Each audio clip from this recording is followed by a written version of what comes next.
Ladies and gentlemen, it has been brought to my attention that a number of unsightly rumours have been spread about the veracity of my birthplace this weekend. I will identify these rumours with a reply.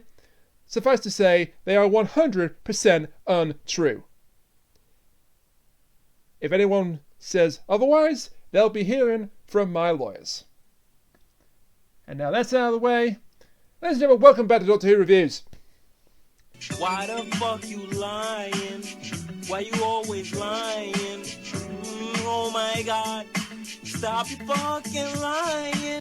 I don't know what you're talking about, Vine person. I was born in the United States of America. I regret that April Fool's Day. Need I say more? I regret that April Fool's Day joke every day. You and Polly just will not let it go. Never. Well, at least you're honest. So yes, welcome back to Doctor Who Reviews. This week we're covering the 9th Doctor story, The End of the World. And we are down a co-host because Frezno is in Grand Bank having a grand old time. He has sent in some thoughts about the episode in question, which I will introduce towards the end. But for now, I'm joined by my one co-host. She is the Archbishop of Banterbury. It's Kat. Back to the 9th Doctor. It has been a long time since I've watched anything about the 9th Doctor, let me tell you that. I think the last time was Rose, was it not? No, the Unquiet Dead. The Unquiet Dead. Were you here for the Unquiet Dead? I can't remember. I don't know. Zombies in Victorian London. No, I was not. Okay, so the last one we did with you was Rose. I think so, yeah. Okay. I honestly do not remember the Unquiet Dead. Yeah. But The End of the World is the first... Well, it's the second 9th Doctor story, but it's the first actual adventure that they have in the TARDIS together. Rose and the 9th Doctor. And you know how we make a joke about, oh, this scene is where the budget ran out? This episode is where the budget ran out. Yeah, this episode basically killed the budget stone dead. It's a little easy to tell. There's a lot of different varieties of aliens, and you get the weird CGI spider things. A lot of CGI in this one episode. Yeah. A lot of makeup too. Absolutely. I appreciate the scope of it. I really do. This, I think, is the first episode of the new Doctor Who that made you realise this is going to be so much different to the old show in terms of look. But also not that different when you think about it. No, but in terms of look and feel, I think this is what shows you, okay, this is a whole different show. But also, like you said, it's not entirely different. Yeah. Plus, this is where they introduce the whole... I guess you could call it a subplot, or maybe like a sub-character trait of the Doctors, where this is like the first episode where we find out Gallifrey is dead. Yeah, we do find that out towards the end. So it's a monumental episode for being only the second in the revived series. Yeah, and it's also the first appearance of a couple of staples, as we'll find out.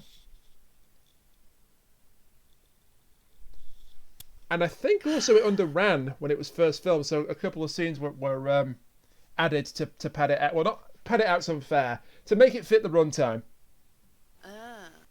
I wonder if you'll be able to find out what those scenes are without knowing about it. I'll be interested about that. But, yeah, we start then at the end of the world. In fact, we start in the TARDIS, first of all. And the Doctor is doing what he does best. He's showing off. Yeah, especially the 9th Doctor. The 9th Doctor loves to show off. So at the end of the last episode, Rose ran into the TARDIS to join him and go gallivanting off with him on adventures together. So he makes her make the decision, do you want to go forward or backwards in time for your first trip? She picks forwards, obviously. He takes her 100 years in time. Outside that door, step outside, 22nd century. But that's a bit boring, isn't it? We can go further. Turns the dial again, another few seconds of trip. Outside that door, New Roman Empire, the year 1200-005. Or 12,000. Sorry, 12,005. Normal people would say it. Yes, all right. I've just realised I'm not doing myself any favours here, but as completely normal people would say, the year 1205. Thank you. Before Common Era. No, shit, that's the past. Jesus Christ, get it together. So Rose can't believe what he's saying, and he's like, oh, okay, fine then. You know what? We're gonna go really far into the future. Welcome to the year, to the Earth 5 billion years in the future. Also, the Earth is about to die. Yeah, the year 5.5/Apple/26. 5 billion years into the future. Steve Jobs gets everywhere. I mean, I know that they haven't established the whole Rose and the Doctor like each other thing yet, but this is a really bad first date. It's a very bad first date. Hey, Rose, welcome to the future. You know, that part where you and all your friends and family are dead, buried on that Earth, and that Earth is about to dissolve into a bunch of rocks and debris. And they do not steer away from any of the implications of that at all. No, they do not. This was only Russell T Davies' second full Doctor Who script, not counting the one that didn't get to make it to TV, The Mind of the Hodiak. And he pulls no punches. Good God. This one's brutal. He is not afraid to actually release the episode and tell us when it's going to be released. That too. Not that I'm, slamming anyone, Chibnall. Oh, that's a fun thing we're going to discuss towards the end as well when we've... Yeah, Chibnall. That's a fun thing to discuss when we get to the end of this particular episode as well, because we've finally got some information on that, but more on that later. Yeah, so... They're here on Platform 1. All the action in this episode takes place in one location, Platform 1, which is a big intergalactic space station in Earth's orbit. Yep. And it's home... And in fact, this is a traveling space station, because essentially what happens is this space station goes to different events and, holds different parties and things so people can watch the events. A bunch of rich people thought, what's the best way to spend half an hour? I know, let's watch a planet burn. I mean, they're rich people. That just sounds on par with what they would do. Yeah, I mean, the Doctor gets a killer line right away because he says, it's an observation deck. The great and the good are gathering to watch the planet burn. And Rose says, what for? The Doctor just says, fun. Ugh. Whenever I hear that phrase, the great and the good, I always... The great are good. No, the great and the good. The great are good. Stop saying that. But when I hear that particular phrase... I always basically replace it in my head with rich. Yeah. Yeah, you ain't wrong, because apparently these people are worth zillions, I believe the Doctor says later. They are. They're very, very, very wealthy people. Well, not people. They're very, very wealthy species indeed. Aliens indeed. And the whole space station, Platform 1, is run by a computerized system, but also by a chair. Oh, speaking of the computer, this immediately gets a great line. Bear this in mind for later. Gets a reminder that Platform 1 forbids the use of weapons, teleportation, and religion. We need it, people. We just ban religion, just like that. See, I would love to think about the nuance of that. It's like, what do they count as religion, and what counts as being banned? Well, it's like... If I believed in the flying spaghetti monster, but I wasn't a particularly religious person, would that be something that I don't know. Does Pastafarianism count as a religion? I suppose it does. Yeah. It's a spoof religion. I mean, realistically, if you have a belief in something, you can make a religion out of that. I mean, there are people that claim to be Jedi Knights. There are people out there who claim the Earth is flat. Yes. They're all over the globe.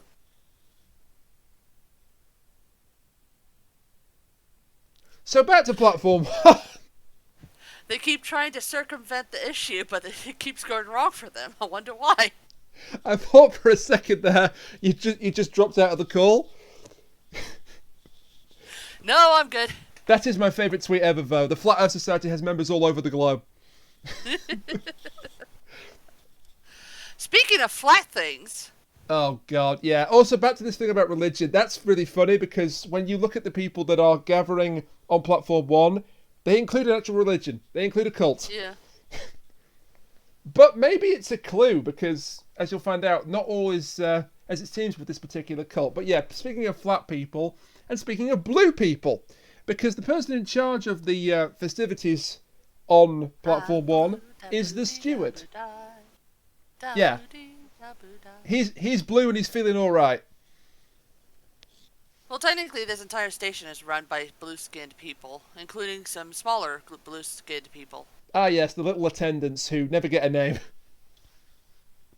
They're just the little attendants. Which is very rude, in my opinion, but I feel very... Well, they're extras, so... I can't do much about it. Yeah.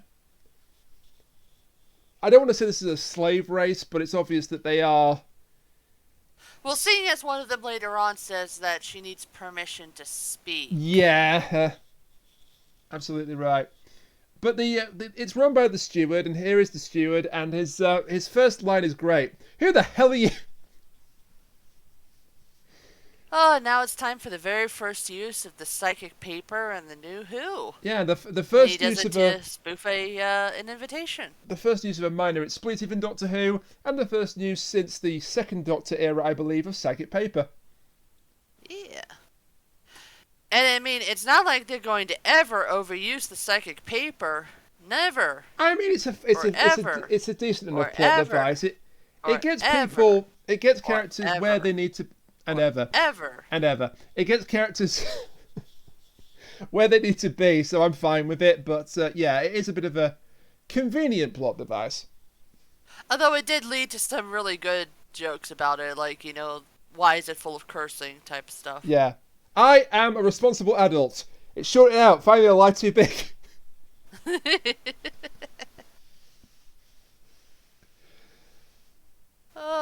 But here it's just to get them. It gets them through. Yeah, it just gets them away from the attentions of the steward. The Doctor is a guest. Proceeds to now announce all the next guests. Yeah, and we have quite a few of them. So let's go through in order who are introduced here, because some are more interesting than others. Some are just basically extras. Yeah. Glorified extras.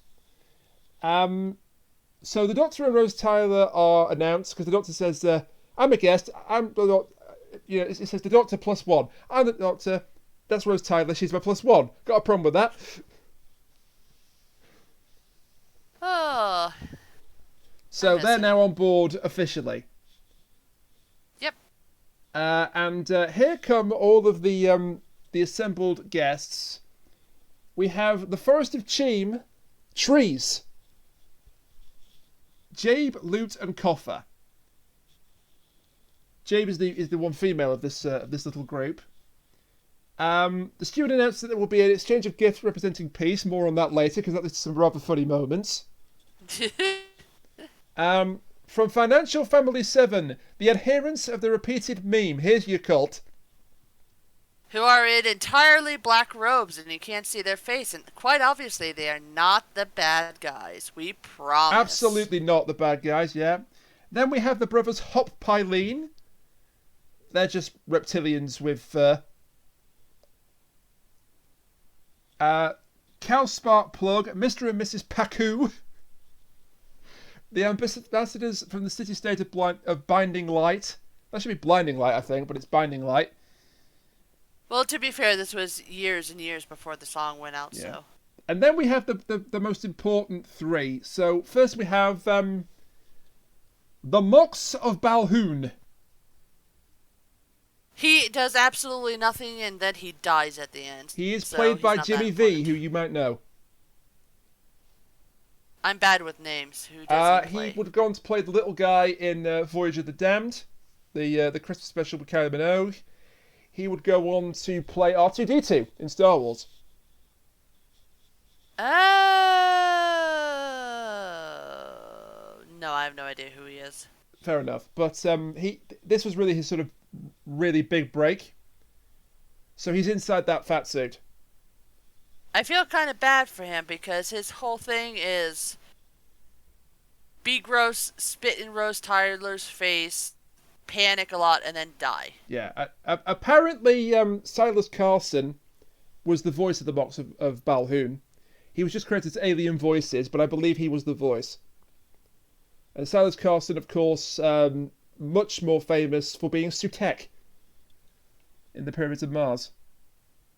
And the Beast in one of my favourite modern Doctor Who stories, The Impossible Planet and the Satan Pit. Oh, nice. Maybe Very one day we will. Oh, no! Sorry! No! I've got that wrong. He's the voice of the Ood. Gabriel Wolf was Sutekh and the voice of the devil in the Satan Pit. My apologies. But he has been in Doctor Who. They've both been in Doctor Who. Frez is going to never listen to this, and he'll never know how badly you screwed up. Will you stop, please? But every time the Ood shows up, that's Silas Carson doing their voice. Also, Frez, if you actually do listen to this at this point in time, just text us randomly the word cookies with an exclamation point. I just want to see if he'll do it. That's very fitting because I saw a Cookie Monster meme just 24 hours ago that made me laugh very much. But oh yeah, also the face of Bo is here. He's not going to be important at all, and he's certainly not possibly any other characters that we want to talk about. I still can't believe that Russell T Davies did that back in Series 3. My God, yeah, he's actually the sponsor for this event. Yep. From the Silver Devastation, which sounds badass. He's a big head. It's a big head in a big jar. Incoming message from the big giant head. I think the jar does actually move by itself. I love my my transcript here. A large glass case barely makes it through the doorway. He would have assistance the next time we see him.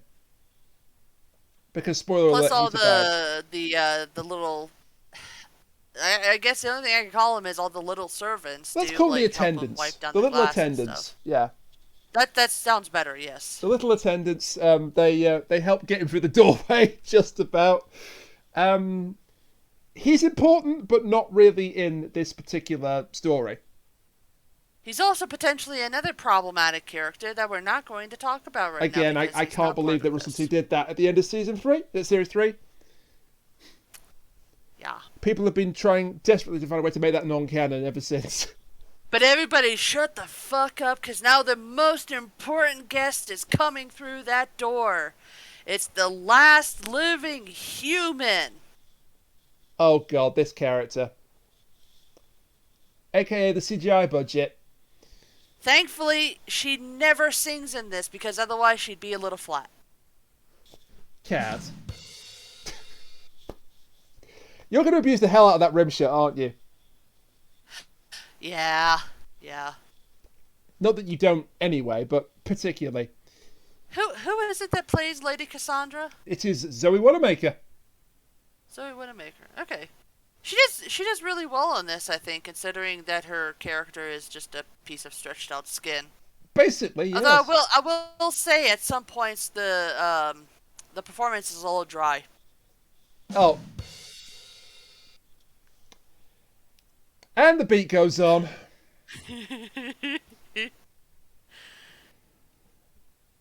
So the beating shall continue until morale improves. That sounds ominous. Again. So that's completely thrown. Yeah, this is the Lady Cassandra O'Brien Delta 17. She's a big piece of skin stretched across a metal frame. It's actually a really, really cool effect because Rose actually goes around to the back. And you can see that there's this very, very thin piece of skin. And her mouth and eyes are only on the very front. Yeah. And it's honestly, I'm kind of glad this is where the budget ran out because Cassandra's worth it. I mean, considering that she's like the first major character that Rose meets outside of her own bubble, yeah. It was important to get this character right, and I think they did that very well. And Zoe Wanamaker gives a great performance, given that she's just a piece of skin. Oh, yeah. And the best part is she has a really explosive exit, too. Skipping a little bit ahead there. just a little bit. She's also assisted by two humanoids in white surgical coats, white hospital whites. They look like they belong to the SCP Foundation or in the back rooms or something. It's kind of creepy. I'm not familiar with that reference, but where the hell have you been? England. For most of my entire Lies. You're life. from America. No, I'm not. What is the SCP Foundation, please? The SCP Foundation stands for Secure, Contain, Protect. It is basically a so the in-universe explanation is that it is a place that finds and takes in supernatural, magical, psychics, anything that could potentially be otherworldly.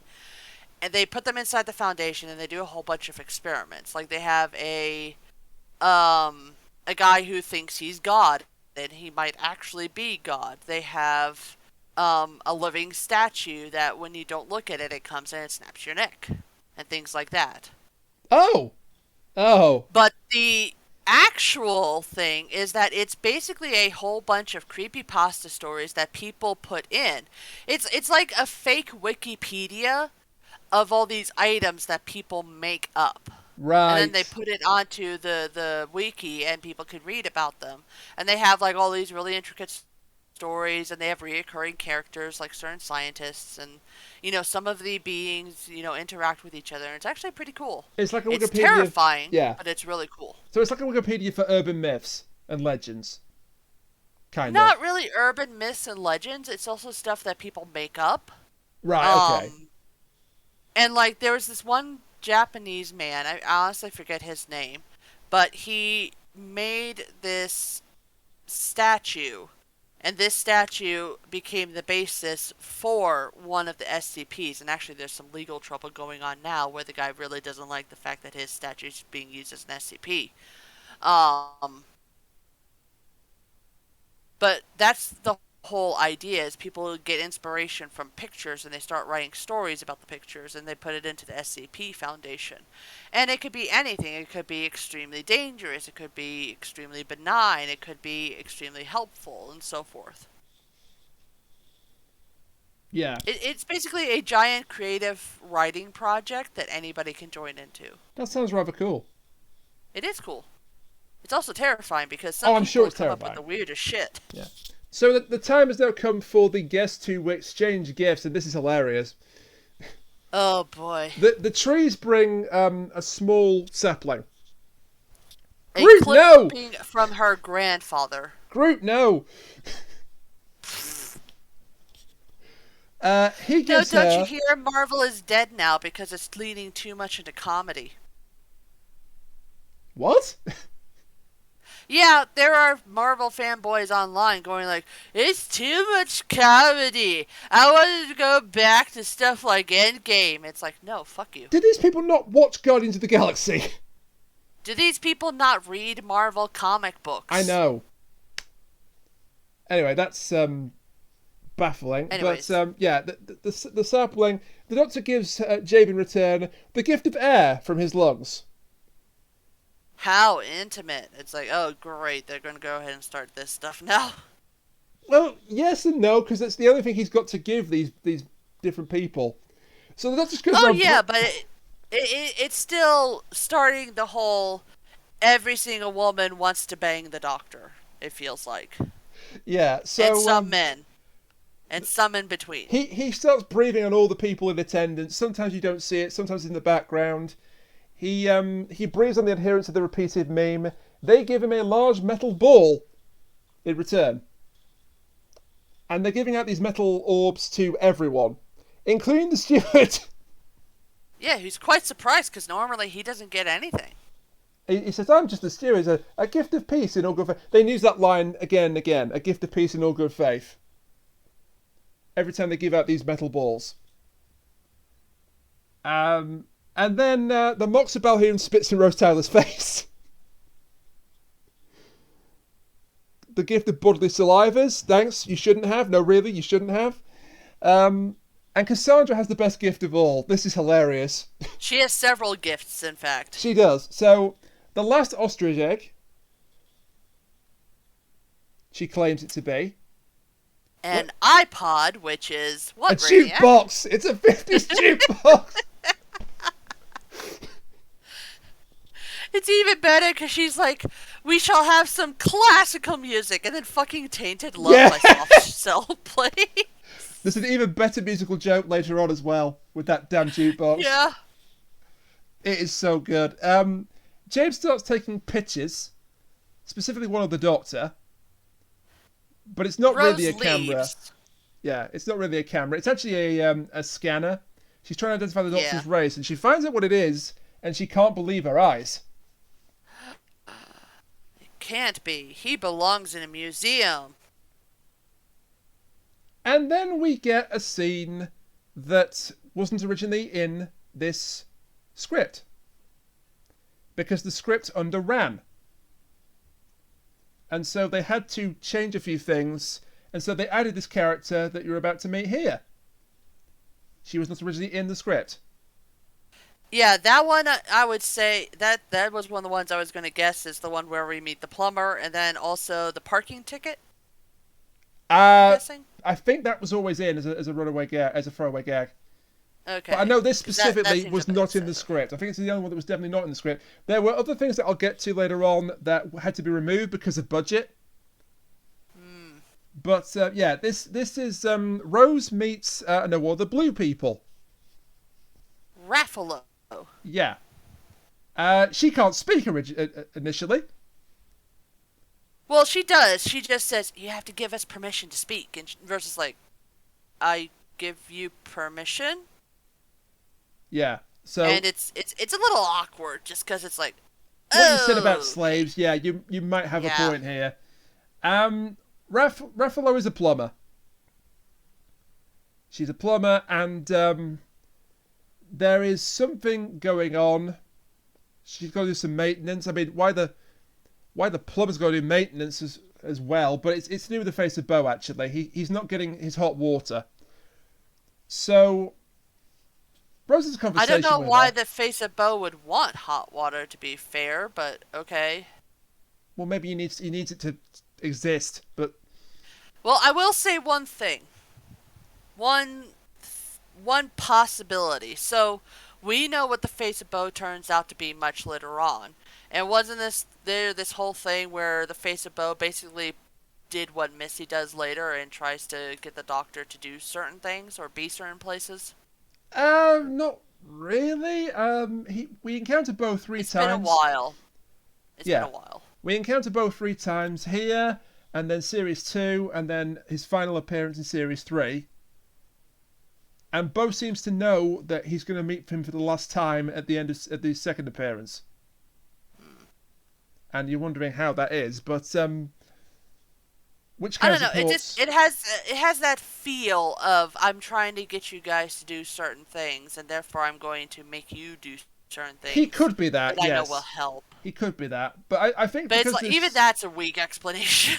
because this was just an added scene to get to runtime, I don't think it's particularly that important at this moment in time. But No, anyway, yeah, this is just me trying to reason with certain things. yeah. So Rose has a bit of a chat with Raffalo. Then Raffalo goes up and says, "Thank you for the permission. Most people are not that considerate." So again, slavery connotations not good. But yeah, the whole point of this scene Is is to the kill fact her. that, well, that, sure, but I was also going to say that at first Rose is, like, very chummy with Raffalo, and, she's enjoying talking to her, and then she asks where she's from, and she mentions that she's from, and part of my pronunciation, Crispalion, which is part of the Jagged Brocade affiliated to the Scarlet Junction in Complex 56. And this sort of gives Rose the jumpstart that she has no idea where she is. No. She barely knows when she is. She's essentially right at home, but she's also 5 billion years away from home, with a man she has no idea who he is. No, complete stranger. She calls him a complete stranger. And this is just the biggest realization that, holy shit, what have I done? What the hell have I got myself into? Yeah. Exactly.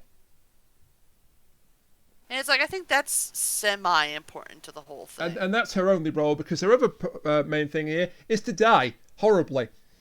Yeah. We don't see it. We don't know if it's Well, we horribly. do, because in the original script, her death was shown. Oh.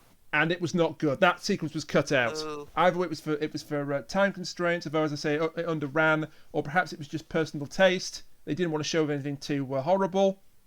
I mean, they show Cassandra later on. They do, so maybe they thought that was enough. Maybe. But basically, Maybe a metal spider or something. Who knows? Yeah, a metal spider turns up, and then another one turns up. It's fairly obvious from their shape. These are what's in the metal balls that were being handed around. Well, we also see one that a metal ball gets put on a shelf, and we see one of the little spider things come out of it. Yes, it hatches out of the orb. That's true. Yeah. And just as Ruffalo is about to report to control, she gets dragged off by the spiders down the conduit, and you don't see her again. You see, I knew it. I knew it. I knew that memes would be the death of us. But Tish. The double rim shot, rare. But not that rare, because it's already happened twice in this. It's just the first time it wasn't recorded. Rainiac. Thank you for pulling back the curtain there, cat. We have a curtain. Apparently. I hope it's not iron. If we do have a curtain by now, Rainiac, it is one of those like rope ones made out of beads. People can just pass straight through it. I'm glad you said beads and not bees, 'cause that would be terrifying. A rope curtain made out of bees. That would be pretty terrifying. It would be for me anyway. I thought you didn't like hornets. Bees, wasps, and hornets. I'm not fussy. Oh. If it's striped and it has wings and it buzzes, I don't like it. So I know what I'm going to be for Halloween. Oh my god, don't. But yes, sadly, Ruffalo, the character that we know so much about, is dead. Yeah. I can't believe she was just 2 weeks away from retirement. 2 days, god damn it. She was just about to go on that fishing trip with her loving gay son. Oh my god. No. And she's gone and she's about to be joined by somebody else. But first we get as you say, the parking ticket joke. Yeah. Because the steward says weird. that, the teleportation is strictly forbidden. So will the owner of the blue box in private gallery 15 please report to the steward's office immediately? And they have it basically towed away, and the doctor gets a ticket that says, have a nice day on one side, arf. We see more spiders. Actually, the death happens a bit later on, because firstly we get a very touching scene with Rose. Because, she's quite affected by the conversation she had with Ruffalo. She doesn't know Ruffalo's dead, of course, at this point. Yeah. So she confronts the doctor, tell me who you are. Why can I hear English? Why are they all speaking English? Don't you just hear English? That's the TARDIS translation matrix. There's also a racism joke. Consent thing here, too. Where she's like, did you ask if I wanted your machine to invade my brain? True. Which, consent is 100% important. Make sure you ask for consent if you're going to do something to another person. Absolutely. Very important, kids. Little weird to put it here, but, I mean, it still works. There's also a racism joke. Because Rose says to the doctor, they're just so alien. The aliens are so alien. You look at them and they're alien. And the doctor says, good thing I didn't take you to the deep south. Yeah. I know you Although probably... she does call him on it. She later says, and you're not thinking about that. You're instead thinking about quips about the deep south. She does, yeah. She gives the good she gets here, which I love. Yeah. I always like it when the companion can hold their own with the doctor. Or against Rose the was doctor. A good companion. Yeah. There's another lovely line about she wants to, she's realised that her mother is dead like 5 billion years ago. So the doctor, trying to be helpful, zaps her phone. He does something with her phone, and he says with a little bit of jiggery pokery, he says, "Is that a technical term, jiggery pokery?" "Yeah, okay, that's jiggery pokery. How about you?" "No, I failed hullabaloo." Great dialogue.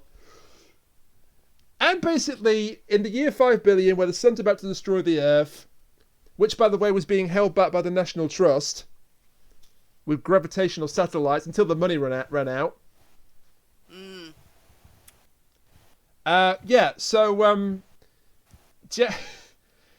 We just won't think about that. We won't, no, not at all. Rose, don't think about the heat death of the universe, don't think about the heat death of the universe, damn it, too late. Or certainly the heat death of planet Earth, but like I said, too late. So, Rose uses her superphone to call her mother, called Jackie. And this scene was actually filmed out of sequence because Camille Codowdry would not be available because she was filming something called The Business.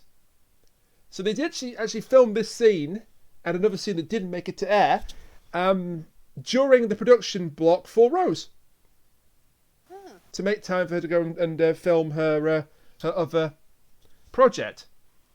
Well, it's okay, because later on we get to see this because she gives the doctor the business. Right. It's quite a small... I never said they were all going to be good. It's quite a small scene, but it's also quite effective. It's just Rose basically checking to see if her mother's okay, because where she is, her mother's been dead for 5 billion years. Yeah, and that realization comes to her, and she's just like kind of horrified by that. And the doctor makes a joke like, if Rose thought the call was amazing, wait till you see the bill. And it's like, really? I think she just realized her mother's dead. I think the story broadly gets the humour right, but there's a couple of moments like that you think maybe not. Yeah. Maybe could be better timed. I think it gives some more characterization to the doctor, though, where he does get a bit inappropriate at times, and he doesn't quite understand social, what's the word I'm looking for? Socially awkward? Social norms? Yeah. Social norms is right. He just continues the socially awkward thing. Which actually works for the Doctor, given that he is, not human. Yeah. I just think maybe they took it a bit too far with 13, but hey. Anyway, yeah. So Rose just rings to see that her mother's all right, and when she's fine, she says, "I might be a bit late home. Is there anything wrong?" "No, I'm fine. Top of the world," and clicks off. And then the space station starts to shake, and then we get the most horrific death of the entire episode. Well, first we get the doctor absolutely loving the fact that this place is shaking, because that's not supposed to happen. And then it cuts to the steward being like, "That's not supposed to happen. What the hell is going on?"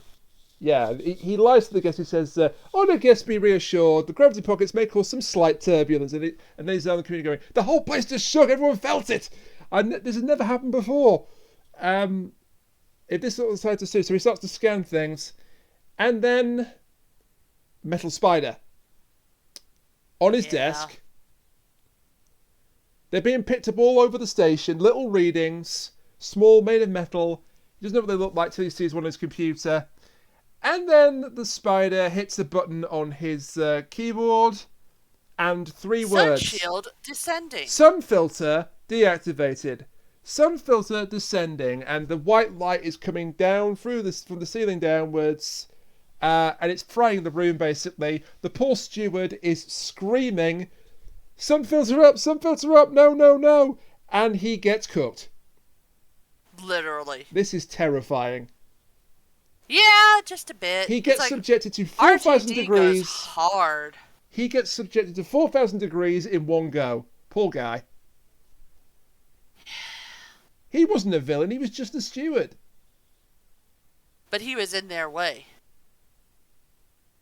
I mean, yeah, I know, but I'm saying, he didn't deserve to die. Well, no, nobody in this thing deserved to die except maybe Cassandra. Yeah, exception of one at the end, but so the death count's now up to at least 2. Yep. Possibly more we don't know about. Then we get the guests conversing, like what's really happening. The Moxabah who makes a Bad Wolf reference, which is wild. Starting that off. Did it start in Rose or did it start here? But I think it started in Rose, but I can't be entirely sure. But he had been doing the right thing and seeding this story for quite some time. Oh, And Russell it's T Davies was renowned for beautiful. seeding his plot lines. It was beautiful. The first three I can't series, wait to have that. The first three series, he just does it so well with, Bad Wolf, and then Torchwood, and then, of course, The Master, or Mr. Saxon, as he's known as. He just does a really good job of building it up, but doing it so small, so unnoticeably, you don't see what it is until it's too late. I love that approach, personally. I know. I cannot wait for him to be back and start doing that again, because I am so tired of these really shit plots where you get absolutely nothing for several episodes and then you get it all at the end, Chibnall. Not that I'm pointing out anybody specifically, Chibnall. It's interesting, isn't it, how all three of the showrunners up to this point had very different approaches. You have the Russell T Davies thing, little bits of seeding here and there. Then you have Stephen Moffat with the I'm a mystery, who am I? Find out in 5 episodes' time. And then Chibnall with nothing. Literally nothing. That's a little bit unfair. He stupid. You're so stupid. He dropped something like The Timeless Child in episode 2 of his first series. Then again in episode 2 of his second series. Then of course the big reveal with the finale, which he shouldn't have bothered with. I'm being judged by Scribble Script at this point because he likes The Timeless Children, and more power to him, but no. I'm sorry, no. I just can't bring myself to like that reveal. But, yeah, so they're all gathering on the gallery. Jabe starts talking to the Doctor because she knows who he is now. Refers to Rose as his wife. She's not my wife. Partner? No. Concubine? No. Prostitute? And Rose says, I must be invisible because I'm right here. Yeah, you two go pollinate. I'm going to go catch up with family. Quick word with Michael Jackson over here. Again, he wasn't dead at this point. It's okay. Russell T Davies cannot be blamed for not predicting that Michael Jackson will be dead 4 years from now. Well, 4 years from the episodes. So he goes off. He goes off with Jabe. Jabe makes a reference to the Titanic, and the Doctor says that he was on board the Titanic. And they said this. Well, she doesn't make a reference to the Titanic. She alludes to the fact that the spaceship should be indestructible, and the Doctor's like, "Oh, I heard about a ship like that once. It hit an iceberg. I was there." Yeah, he spent half the night clinging onto an iceberg. So yeah, the platform is fully automated, which makes you wonder why the steward was there. But I suppose just in case everything went wrong. It's gone wrong now, hasn't it, in a big way? And we get a brilliant little thing here that sums up the character of the Doctor. He says, you're telling me if we get in trouble, there's no one to help us out? I'm afraid not. Fantastic. I don't understand. In what way is that fantastic? Now, is he being sarcastic? He loves getting in trouble. Is he being sarcastic here, or is he genuinely happy? Oh, he's genuinely happy. He loves being in danger like this. Yeah, he's addicted to danger. He's an adrenaline junkie. And then a really, really important scene here between Rose and Cassandra. Oh boy. And I had to wind back this dialogue of Cassandra's. And then I realised something. Uh-huh.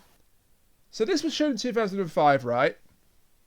Right. I'm gonna just give you the line verbatim because she's pointing. Well, she's not pointing out because she's just a piece of stretched skin, but she's talking about that. The sun will become a red giant. My home will die. I used to live down there when I was a little boy. And does she actually? Yeah. Oh. And get this. Do you know how much of a scandal this caused? In 2005? Absolutely none. Absolutely none. No complaints. It was just accepted. Remember 2000? To be fair, I'm pretty sure that there's also a lot of people who just didn't hear it. Quite possibly.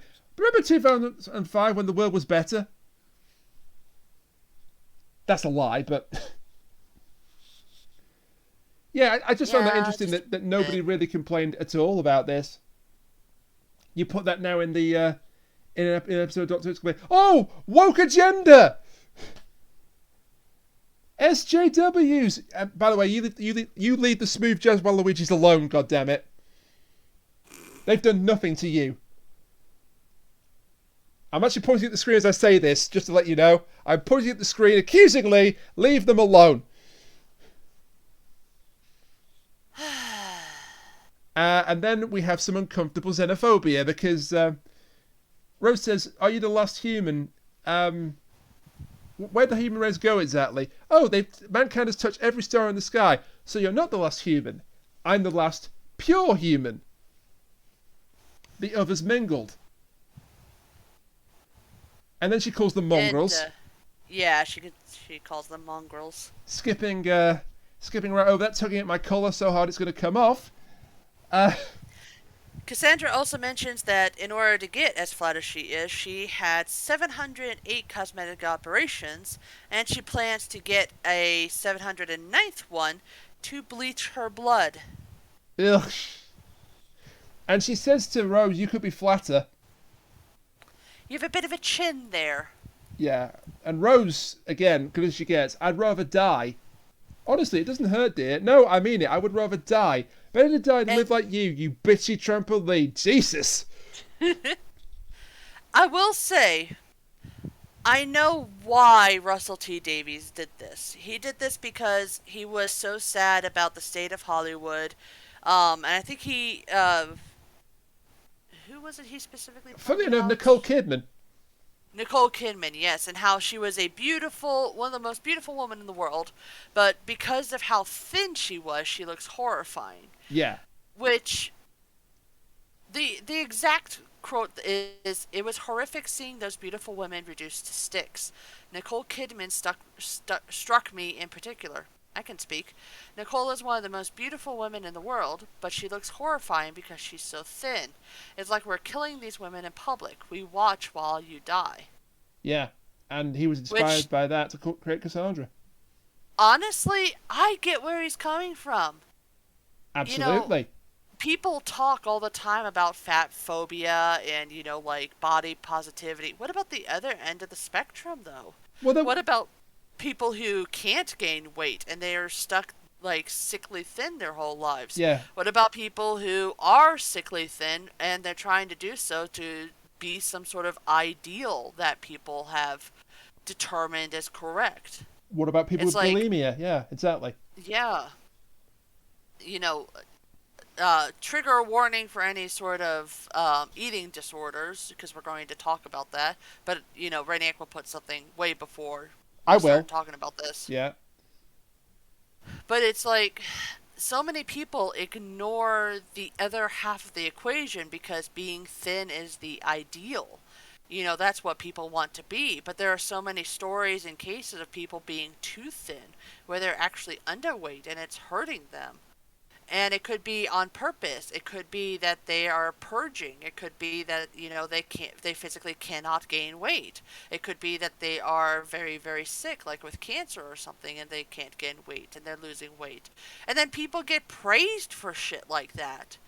And it's honestly great that he pointed this out because it can be devastating. It's like, have you ever seen it doesn't just happen to women, I should say, because I'm going to point out, have you ever seen the pictures of Christian Bale as he got ready for all his different roles? He dropped and gained weight in such a way that it's terrifying to look at. He was lucky that he was okay. Skeleton. He could have seriously hurt himself. I know, and it's like there are so many people who see certain things as the ideal, and they assume that they have to be perfect. They have to be model thin. They have to have, like if they're a guy, big bulging muscles, and they have to act a certain way, and that's extremely toxic and horrible, and honestly, people should be free to be whatever they want to be. Absolutely. Be who they want to be. There was a campaign years ago, Say No to Size Zero, which is basically what you're talking about. Yeah. And it's like I also want to get on the people who are extremely obese and to the point that they are hurting their health, but they say, "No, you're being fat phobic. I'm perfectly fine and healthy the way I am." No, no, you're not. I'm I just really quickly, I'm going to state this now. At my heaviest, I was 380 pounds. I had blood pressure problems. I have sleep apnea. I have, like back problems, knee problems. It is not a healthy lifestyle. I No. do not like the way I look, and so I'm going ahead and I'm changing that in a healthy, safe manner by a doctor-led diet. Absolutely. And it just really angers me that there's all those people out there who, they go, "I'm not fat, I'm fine the way I am. You're just being, fat phobic or ableist," or whatever they decide to plaster on, where there are people out there who absolutely 100% do have these problems. Like maybe they have a thyroid issue and they can't lose weight that easily. Or maybe like they have family who pressures them into being fat like they are. Or, something else. And it's like, just stop shaming people for what they weigh. Accept people as they are. And if they, want to, lose weight or gain weight, just let them. It's none of your business. This will sound like cliche, but you do you. Exactly. I'm a bit on fire about that. I'm sorry. But anyways, no, you've every right to be, because you've gone through it yourself, and you made a conscious choice to change it, and you should be respected and praised for that. Oh yeah, just one very quick little story. When I was a child, all the way from elementary to high school, I was bullied horribly. For my weight, for my shyness, for anything that they could get a hold of. And one memory that still sticks with me to this day is I got a brand new coat. It was a beautiful purple coat with a purple lining that had like a leopard spot print to it. I loved that coat. I get home, I start walking off the bus, and some chick who lived on my road, her name was Brittany, and I hate her. And I'm perfectly fine to dox her because I don't know her last name, so it's fine. She immediately yells out, "Yeah, go ahead and walk home, you purple whale." Oh, God. I never wore that coat again. Oh, my God. Kids are shitheads. They are. It really is Brittany, bitch, in that case. Mm-hmm. But yeah, Rose... Sorry to move on from that, but... oh, no, absolutely. It's like... The killer line we'll just here... end off with kids are awful. Yeah, the killer line here is that Rose takes the title of last human for herself. She says, "I was born on that planet, so is my mum, so is my dad, so I'm the last human being in this room. You're not human. You've had it all nipped and tucked and flattened. There's nothing left. Anything human got chucked in the bin. You're just lipstick and skin, Cassandra." Jesus. Wow. And she's watched by the adherents of the repeated meme, who then pistol whip her. Fun. I mean, it's not really pistol whipping if he's just using his hand. That's what's called backhanding somebody. Yeah, he knocks her out. Just saying, TARDIS Wiki. It's not a pistol whip unless there's a gun. I couldn't tell if it was his hand or it was a weapon. The transcript says it's a weapon. I'm pretty sure it was his hand. The transcript, which is not TARDIS Wiki, says it's a weapon, but if it was his hand, it was his hand. Okay. I couldn't see it, honestly. It's okay, so fast, it's just because like banging TARDIS down. Wiki says that TARDIS Wiki says the leader pistol whips her with his gauntlet, which is not how that works. Well, no, because his gauntlet's his hand, so yeah, that does not work like that at all. Yeah. So transcript gets a pass. TARDIS Wiki judging you. Judging you hard. And then we get a really wild moment where the first time the Doctor has cried on camera.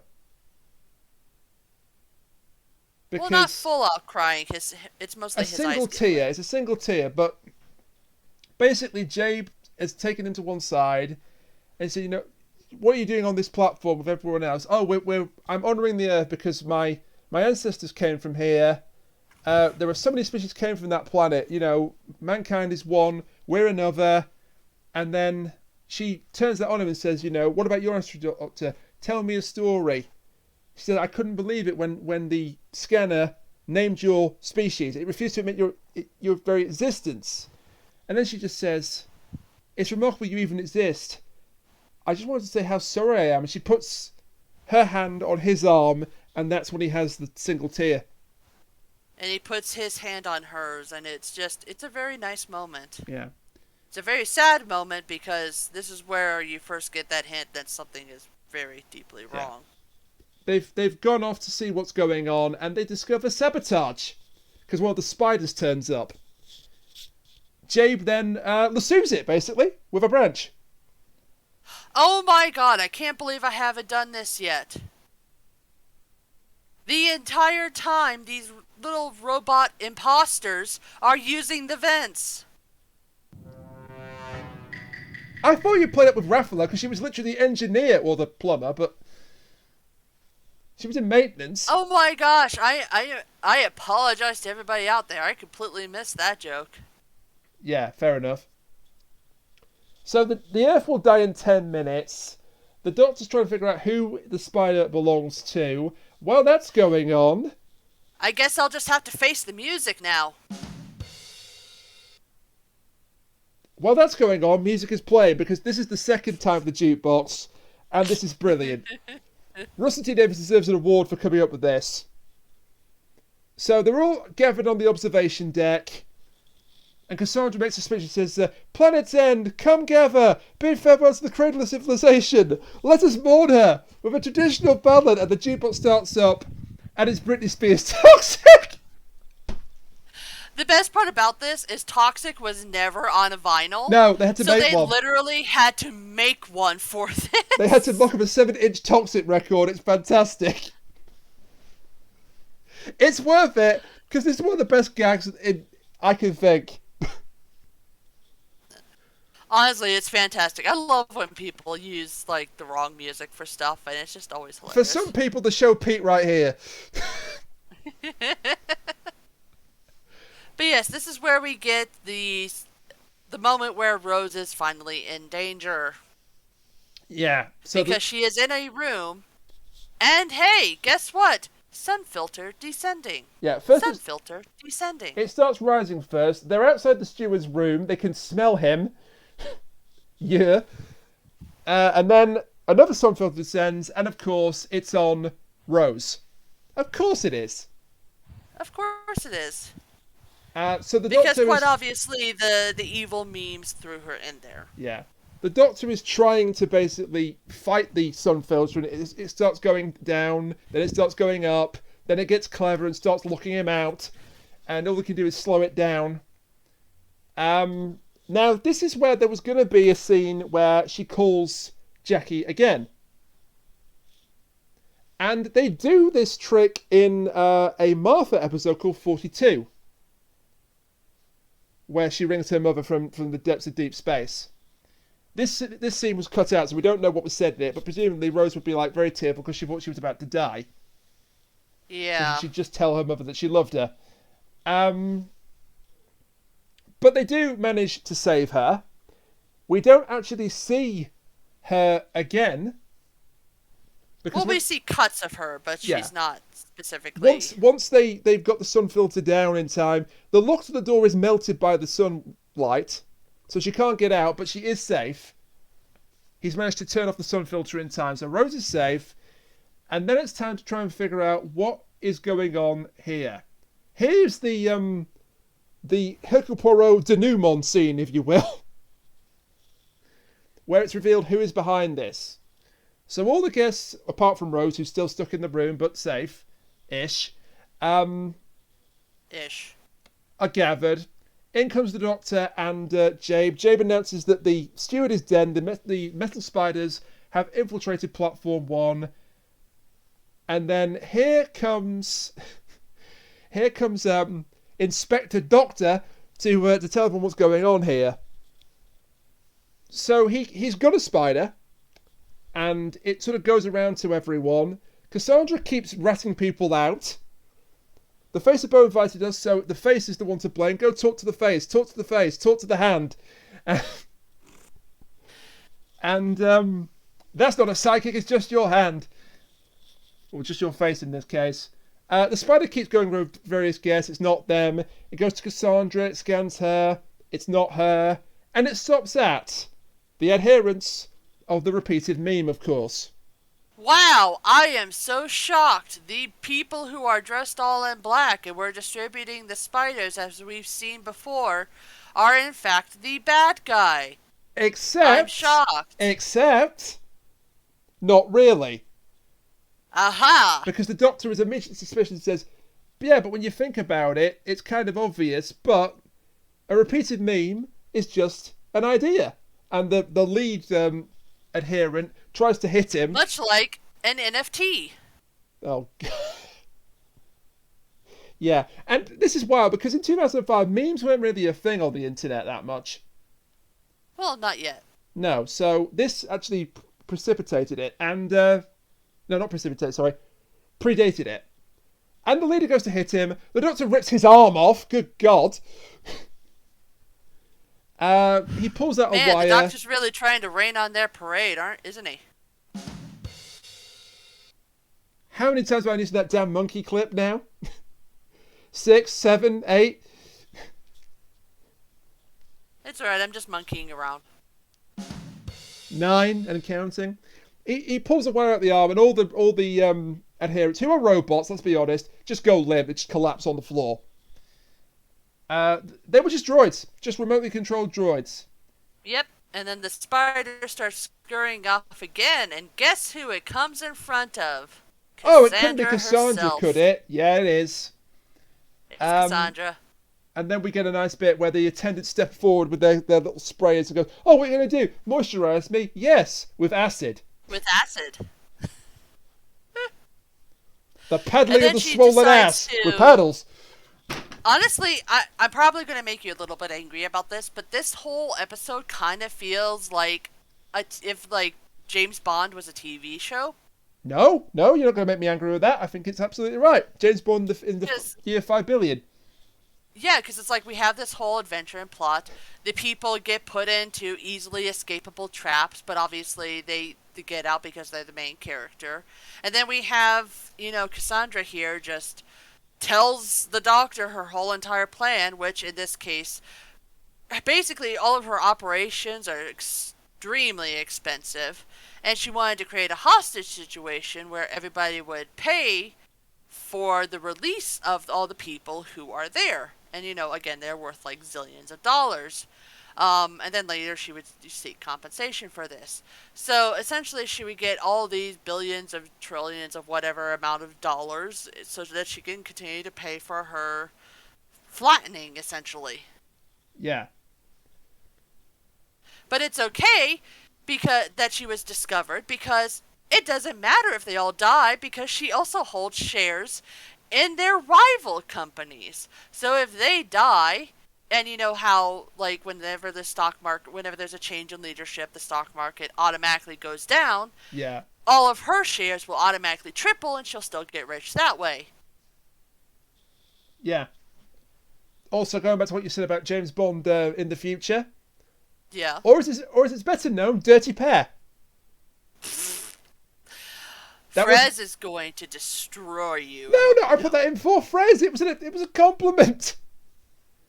Frez will destroy you. I don't think he will, but let's see. Probably not, but I mean, he won't actually hear it. He won't hear it because he won't actually watch this. But very true, very true. But at this point, Cassandra has the little robot spiders lower the shields, and then she teleports out. Which she even makes a little quip. I know it's not allowed, but bye. Yeah, I'm such a naughty little thing. So she's gone. She teleports out. So the Doctor and Jabe run off to try and get the shields back. Jabe uses her branches, little vines, the lasso thing she used to grab the spider, to hold down the breaker and turn the fans, because there's a switch there, but there's a lot of razor sharp fans spinning around far too quickly for me to go through. She slows them down. Yes, and the Doctor's like, no, you can't do that. The heat will go straight through here and you'll burn. And it's like, that's not how heat works. Yeah, cool. You're made of wood, Jade, and stop wasting Time Lord. And so he starts, going through the path. It's very a video game style. It's But just as he Banjo-Kazooie is gets what to this is. the- It's Banjo-Kazooie as hell. Yeah, a little bit. And the CGI on the fans isn't that great, but 2005. They spent all the budget on Cassandra. Yeah, pretty much. But it was worth it, in my opinion. It was definitely worth it. But yes, he gets it to the end, to the very last one, and then Jabe catches fire and burns to death. That is heartbreaking. Because I like Jabe. I know, she was fantastic. She's a good character, and she actually, felt the Doctor's pain for being the last of his kind. And then she just burns here. But the Doctor, there's like 10 seconds to go. The fans are speeding up to full power, and he just gets through the final fan and manages to reset the shields. Too late for the Mox of Balhoun. He got fried. Yeah, he kind of fried. He got vaporized into the glass of the face of Bo. Would it have been really dark if they had like the little attendants just wipe down the glass? Oh, they actually do that. Oh my god! And they just like put him in a vial. There's a scene at the end where the little guys are, going, I guess, mourning over the little thing that he was riding on. And in the background, you could see these other two wiping down the face of Bo. Yeah. He was like a hover chair he was in. Yeah. So that survived, but the Mox of Balhoun did not. He's now on the face of Bo. Where's the Mox of Balhoun? Oh, he's here, and there, and there, and there. Where's the Mox of Balhoun? Oh, he's around. Oh God!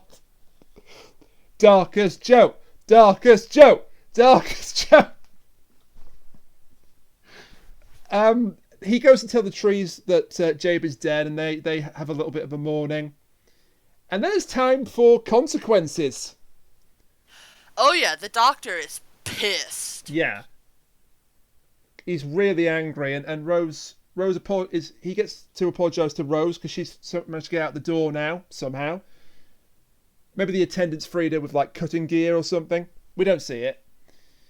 And the Doctor says, "Right, I'm bristling with ideas. Number 1, teleportation through 5,000 degrees is some kind of feat.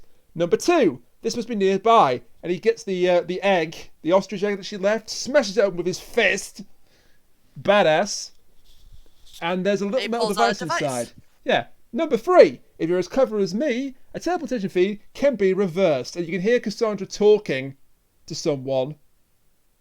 Oh, you should have seen their faces. It was, Oh. hi! Yeah. This is awkward. Yeah. So you've passed my little test. This makes you able to join the human club. People have died, Cassandra. You've murdered them. And then again, oof, depends on your definition of people. And she tells him to take him to court and says, watch me smile and cry and flutter. And the Doctor adds, and creak. Cassandra is drying out. Because when the Doctor teleported her back, he only teleported her back. Yeah, the two surgeons are not there. Cassandra raised the temperature, and now she's going to die for it. And she bursts. Well, before she does that, the Rose is just like almost crying. She's like, help her. And the Doctor very coldly just says, everything has its time, and everything dies. Yeah, I love this. And then she explodes, and we get one of the second greatest Doctor Who toys that could ever be out there. I was going to reference this. Cassandra. I was going to reference this. Yes. I didn't know if you knew about this, but yeah, Destroy Cassandra, the biggest con, I think, in action figure history. It is just, and it's on the screen right now, the metal frame.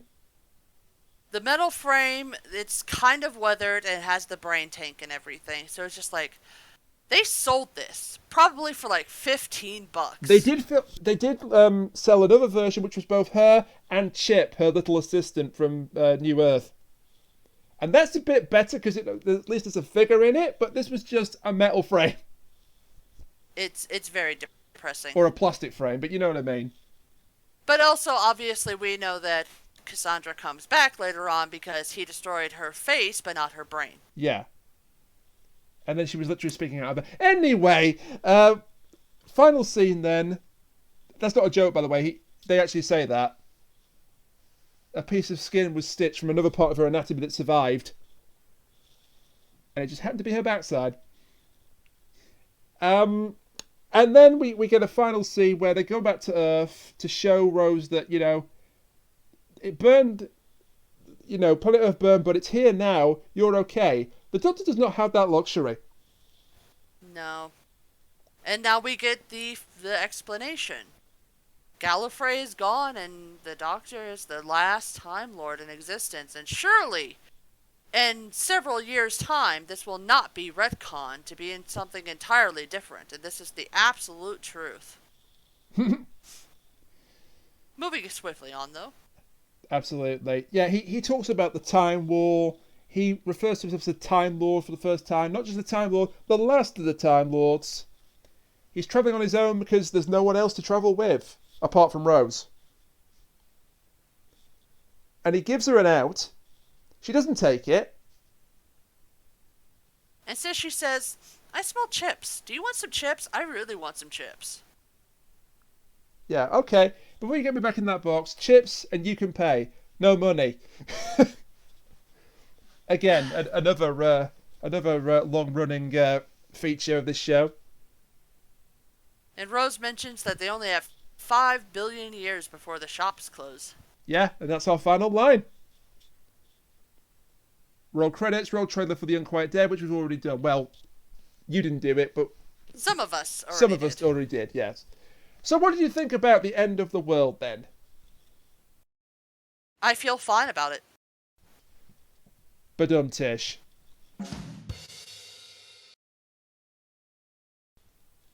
Is that all you have to say, or...?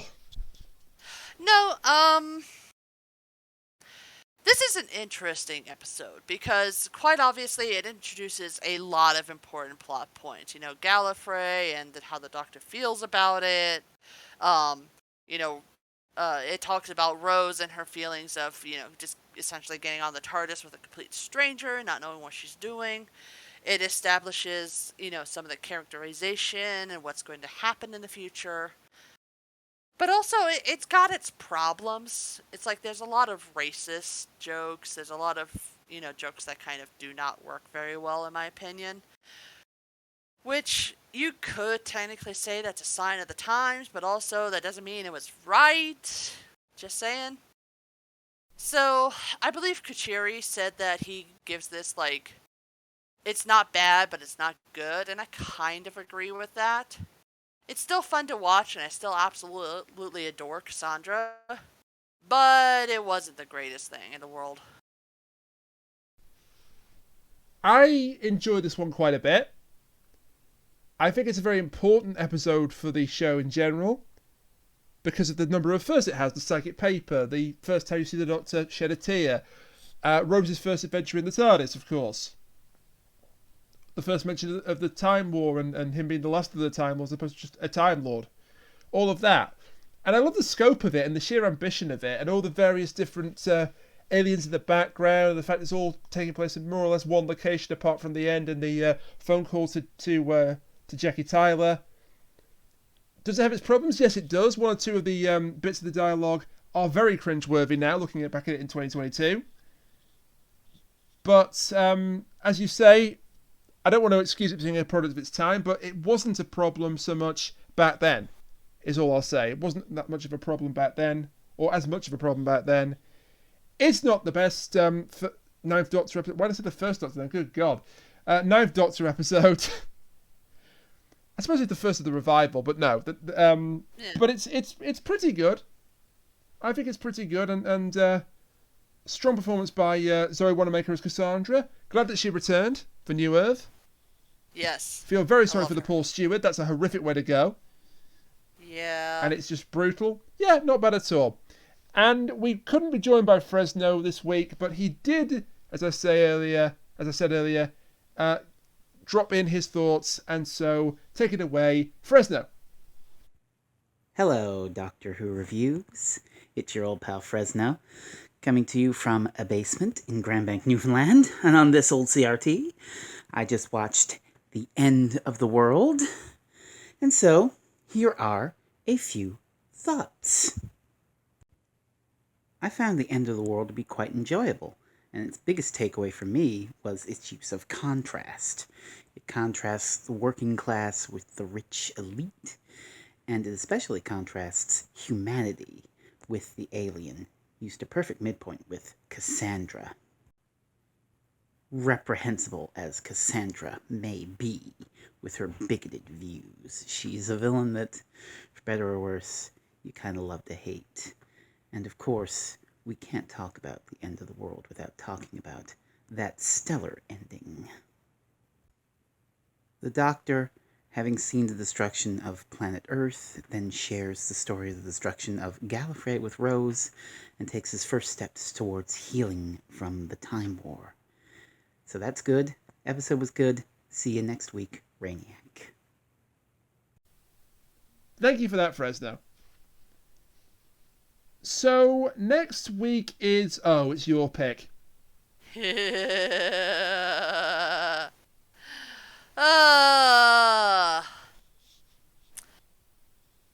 are so many choices in life. You know, what school you go to, what food you decide to eat that day. I choose chaos today. Hey Mike, it's the Aztecs. What? Genuinely, not a bit. We're doing the Aztecs. Frezno is going to hate you. Oh, I know. I love it. I have seen the Aztecs.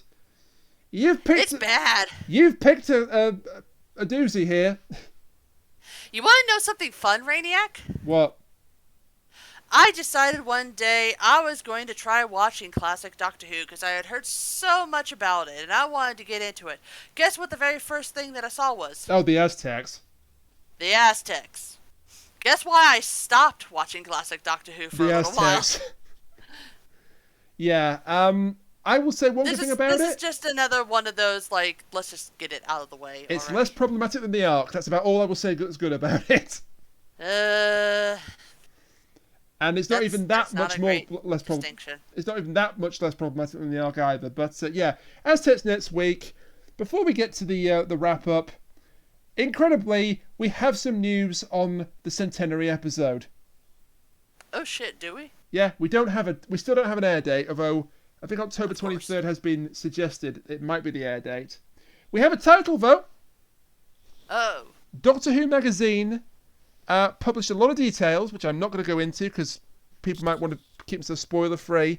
But I don't consider the title of the episode to be a spoiler. So our title for the centenary, the title for the final 13th story is, drumroll please, The Power of the Doctor. Lame.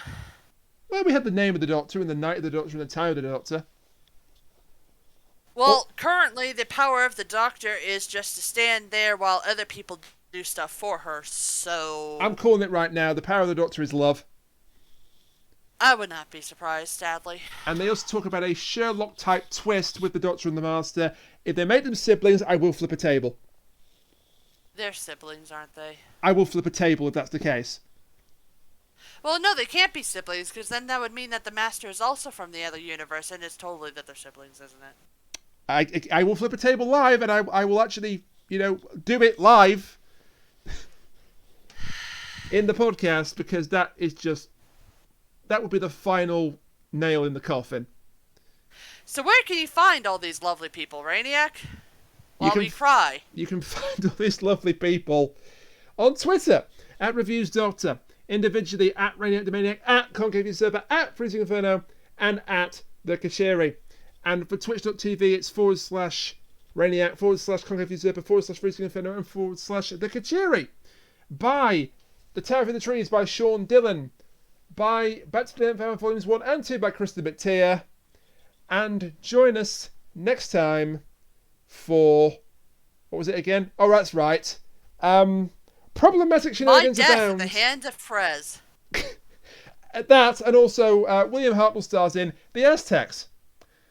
Join us next week for a public execution. It's me. I'm getting executed. I mean, there's one in the episode too. That's the joke. That's the joke, yes. Until then, bye for now. Bye! Save me!